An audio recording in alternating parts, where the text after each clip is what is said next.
Üdvözöllek! Ma egy igazán agyalós kérdést boncolgatunk, amit tőled kaptunk. Hogyan lehetne hozzáfogni egy olyan intelligens faj elemzéséhez, amelynek tagjai, hát nem csak hogy tényleg léteznek több dimenzióban, de a testük is több mint háromdimenziós.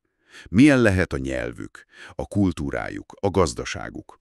Ehhez két izgalmas forrásanyagot leszünk elő. Az egyik a Naming, Measuring, Shaping. Ez arról szól, hogyan kapcsolódik össze nálunk, embereknél a névadás, a mérés és a formák világa.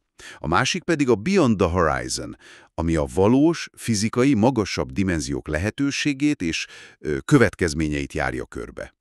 Na, vágjunk bele! Nézzük meg, hogyan segíthetnek ezek az ötletek egy ilyen, elképesztő gondolatkísérletben. Ez tényleg egy lenyűgöző kihívás. A célunk ma az, hogy megnézzük, hogyan használhatjuk fel azt, amit ugye az emberi kultúrák névadási, mérési és formaképzési szokásairól tudunk a naming alapján, és hogyan kapcsolhatjuk ezt össze a magasabb dimenziók fizikájáról szóló elméletekkel a Beyond the Horizonból, hogy jobban megértsünk egy ilyen, nevezzük őket többdimenziós lényeknek. Milyen eszközöket adnak ehhez a forrásaid gyakorlatilag? Kezdjük talán a naming központi gondolatával, azzal a 3-as egységgel. Tehát, hogy a szavak, a mértékegységek és a tárgyak formája valahogy együtt fejlődnek. Nálunk ez elég jól látszik, nem? De hogy működne ez egy 3D fajnál? Itt jöhet a képbe a másik forrás, azt hiszem. Pontosan. A Beyond the Horizon azt veti fel, hogy a magasabb dimenziók nem csak matematikai játékok, hanem lehetnek valódi fizikai terek. Ott élnek ezek a lények. Na most először is hogyan érzékelnék a világot? Azok a szabályok, amik leírják, hogyan vesszük észre a különbségeket, a pszichofizikai törvények, a naming is említi őket, náluk valószínűleg máshogy működnének. Képzeld el, talán ők észrevesznek apró változásokat olyan extra dimenziókban, amiket mi el sem tudunk képzelni. Ez alapjaiban határozná meg, hogy mit tartanak természetes mértékegységnek. Ez logikusnak tűnik, és ha már a természetes mértékeknél tartunk, a Naming Castle említ egy érdekes felvetést, talán H1 hipotézisnak hívták, hogy a mi mértékegységeink gyakran a testünkből erednek. Gondolj a láb vagy a könyök szavakra, mint mértékegységre. Egy 3D fajnak nyilván más teste lenne. Vajon az ő testük hogyan befolyásolná a mértékegységeiket, esetleg a mértékegységeikből vagy a tipikus tárgyaik formájából, a moduljaikból következtethetnénk a testfelépítésükre? Mi gondolsz? És persze a nyelvüknek is tükröznie kellene ezt a 3D valóságot. Abszolút. A mi nyelveinkben vannak szavak a dimenziókra, mint a négyzet vagy a kocka, de nekik valószínűleg szükségük lenne teljesen új szavakra. Sőt, talán új nyelvtani szerkezetekre is, hogy leírják a magasabb dimenziós irányokat, térfogatokat, mozgásokat, átalakításokat. Lehet, hogy olyan nyelvi megoldásaik lennének, amik mondjuk kicsit hasonlítanak ahhoz, ahogy a fizikusok használnak komplex matematikai eszközöket, mint a tenzorok, hogy sok összefüggő dolgot írjanak egyszerre.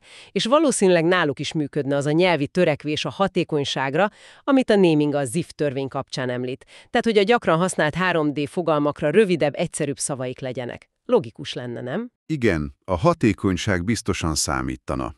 De mi a helyzet a tárgyaik formájával? Hogyan szabványosítanának egy, mondjuk, 4D vagy 5D formát? A naming leír módszereket, mint a geometriai morfometria vagy a minimális leírási SOS elve.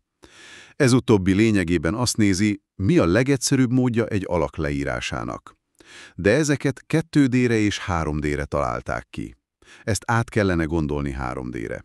Mik lennének az ő egyszerű geometriai formáik? Mit jelent egyáltalán az, hogy egyszerű több dimenzióban? És a gyártási tűréseik? Azoknak is sokkal bonyolultabbnak kell lenniük, nem?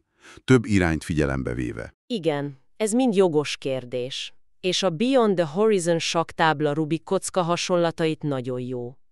Jól mutatja, hogy a magasabb dimenziók exponenciálisan növelik a bonyolultságot, és az információs sűrűségét is.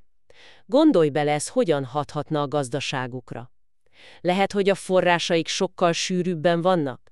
Vagy a tárolási módszereik teljesen mások. Elképzelhető, hogy a tárgyaik sokkal több információt vagy struktúrát hordoznak, mint a mieink. Sokkal komplexebb lehet minden.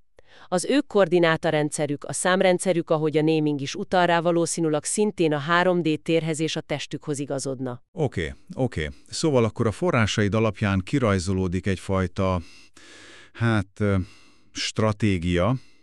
Fogjuk az emberi gondolkodás mintázatait, hogyan nevezünk meg dolgokat, hogyan mérünk, hogyan formálunk, és megpróbáljuk ezeket kiterjeszteni egy olyan világra, ahol a fizika szabályai, a dimenziók száma más.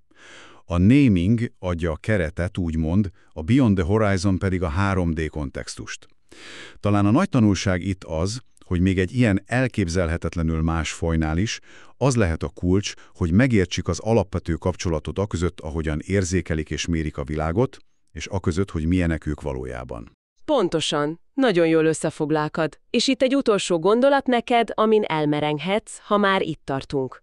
A Beyond the Horizon felveti annak lehetőségét, hogy talán a mi valóságunk is rejt magában magasabb dimenziókat. Olyanokat, amiket nem látunk. Mondjuk fekete lyukak belsejében, vagy az ősrobbanás előtti állapotban. Ki tudja, mi van, ha ennek a hipotetikus 3D fajnak az elemzése végül olyan eszközöket vagy nézőpontokat adna, amelyekkel a saját univerzumunk rejtett mélységeit is jobban megérthetnénk. Lehet, hogy ez segítene áthidalni a szakadékot a mi hétköznapi tapasztalatunk és az elvont fizikai elméletek között. Ezt a kérdést érdemes magaddal vinni.